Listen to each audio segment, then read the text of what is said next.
وہ سب ریزن کیا تھا؟ اتنے بڑے واقعے کا معراج کا سبب کیا تھا؟ اس کی کچھ اسباب بھی بیان کیے علماء نے؟ علماء کرام نے اس کی حکمتیں بیان کی ہیں، جیسے علامہ بدر الدین عینی رحمۃ اللہ علیہ نے بخاری شریف کی شرح کے اندر اس پر بڑا تفصیل سے کلام کیا ہے عمدۃ القاری میں، اور اس کے علاوہ جو سیرت کی کتابیں لکھنے والے ہیں انہوں نے بھی بڑی خوبصورت چیزیں بیان کی ہیں۔ کچھ یوں کہہ لے کہ اہل علم نے بیان کی ہیں، کچھ اہل محبت نے بیان کی ہیں، دونوں کے اپنے اپنے انداز ہیں۔ اہل محبت کا انداز یہ ہے کہ وہ یہ کہتے ہیں کہ اللہ تعالیٰ نے اپنے حبیب علیہ الصلاۃ والسلام کو کل کائنات کا مالک بنایا۔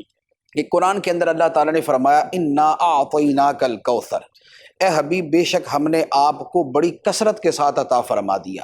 اب وہ کثرت کے ساتھ کیا عطا فرمایا کہ اس کی تفسیر میں نبی پاک علیہ الصلاۃ والسلام فرماتے ہیں کہ اعطیت مفاتیح خزائن الارض، مجھے زمین کے خزانوں کی چابیاں عطا کر دی گئی، مجھے جنت کے خزانوں کی چابیاں عطا کر دی گئی۔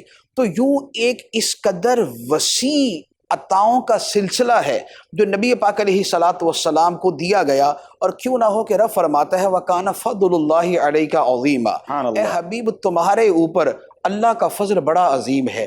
یہ دنیا تمام کی تمام اپنی وسعتوں اور اپنی پہنائیوں اور اپنی آفاقیت کے ساتھ رب فرماتا ہے قُلْ مَتَاعُ الدُّنْيَا قَلِيلٌ، یہ دنیا کا سارا ساز و سامان تھوڑا ہے، یہ چھوٹا ہے، اور نبی پاک علیہ الصلاۃ والسلام پہ جو رب کا فضل ہے تو رب فرماتا ہے وَكَانَ فَضْلُ اللَّهِ عَلَيْكَ عَظِيمًا، آپ پہ جو اللہ کا فضل ہے وہ بڑی عظمت والا ہے، وہ بہت عظیم ہے۔ جو لفظ کوثر ہے یہ اس عظیم سے بھی زیادہ ہے، کیونکہ لفظ عظیم جو ہے یہ عربی کے اعتبار سے ایک نارمل صیغہ ہے، لیکن جو لفظ کوثر ہے یہ مبالغہ کا صیغہ ہے، جس کا مطلب ہے کثرت در کثرت در کثرت در کثرت در کثرت، یا ہم اپنی زبان میں کہیں بہت زیادہ بہت زیادہ بہت زیادہ بہت زیادہ۔ لا ورب العرش، جس کو جو ملا ان سے ملا، بٹتی ہے کونین میں نعمت رسول اللہ کی، میں تو مالک ہی کہوں گا کہ ہو مالک کے حبیب، یعنی محبوب و محب میں نہیں میرا تیرا۔ تو نبی پاک صلی اللہ علیہ وآلہ وسلم کو اللہ تعالیٰ نے جو عطا فرمایا، تو اب اس کا مشاہدہ کروانے کے لیے کہ اے محبوب جو تمہاری سلطنت ہے ذرا اس کی سیر بھی کر لو، جو آپ کی حکومت ہے ذرا اس کی سیر بھی کر لے۔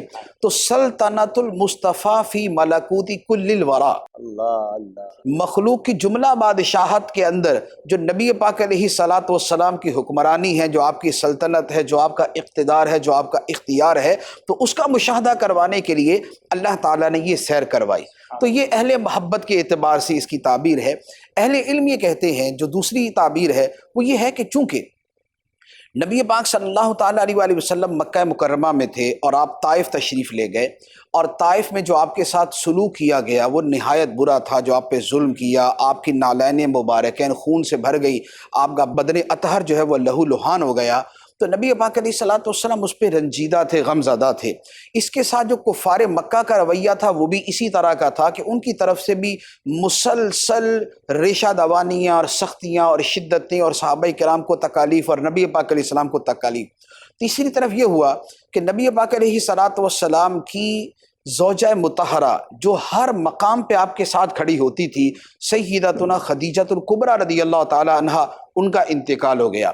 چوتھی بات اس کے ساتھ یہ ہوئی کہ نبی پاک صلی اللہ علیہ وآلہ وسلم کی جو سب سے زیادہ حمایت تھی وہ ابو طالب کی طرف سے تھی، جو نبی پاک علیہ السلام کے چچا تھے، اور ان کا انتقال بھی اسی سال میں ہو گیا۔ تو یہ بہت سے ایسے واقعات جمع ہو گئے کہ جس کی وجہ سے نبی پاک علیہ الصلاۃ والسلام کا قلب اطہر غمگین تھا، اور اس سال کو عام الحزن کہا جاتا ہے کہ یہ غم کا سال تھا نبی پاک علیہ السلام کے لیے۔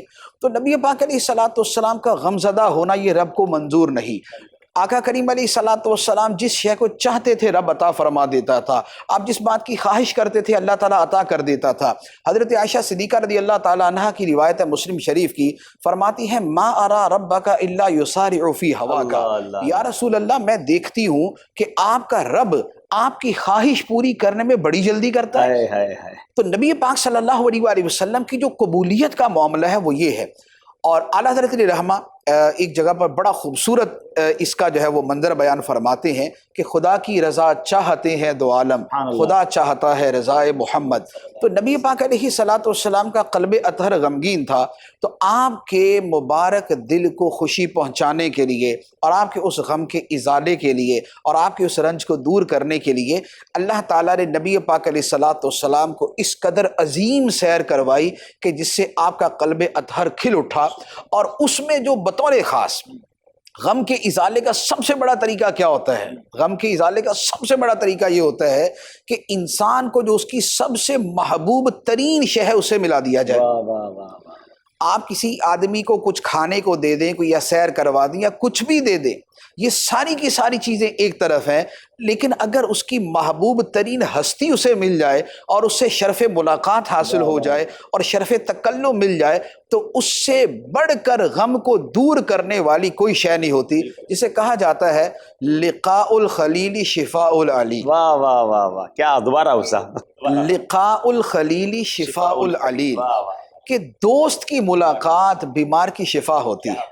تو دل اگر غم زدہ ہو تو پیارے سے ملا دیا جائے، دوست سے ملا دیا جائے۔ خلیل کہتے ہیں گہرے دوست کو، گہرا دوست جو بالکل ون اینڈ اونلی ہوتا ہے وہ خلیل ہوتا ہے۔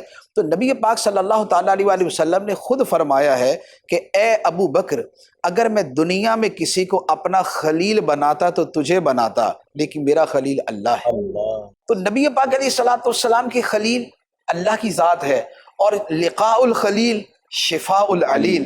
تو نبی پاک علیہ الصلوۃ والسلام کے ان غموں اور ان تکلیفوں اور ان یادوں کو جو ہے وہ ختم کرنے کے لیے جو سب سے بڑی شے تھی وہ رب العالمین سے ملاقات تھی، وہ اللہ تعالیٰ کا دیدار تھا، وہ خدا سے باتیں تھیں، وہ اللہ کے قرب تک پہنچنا تھا۔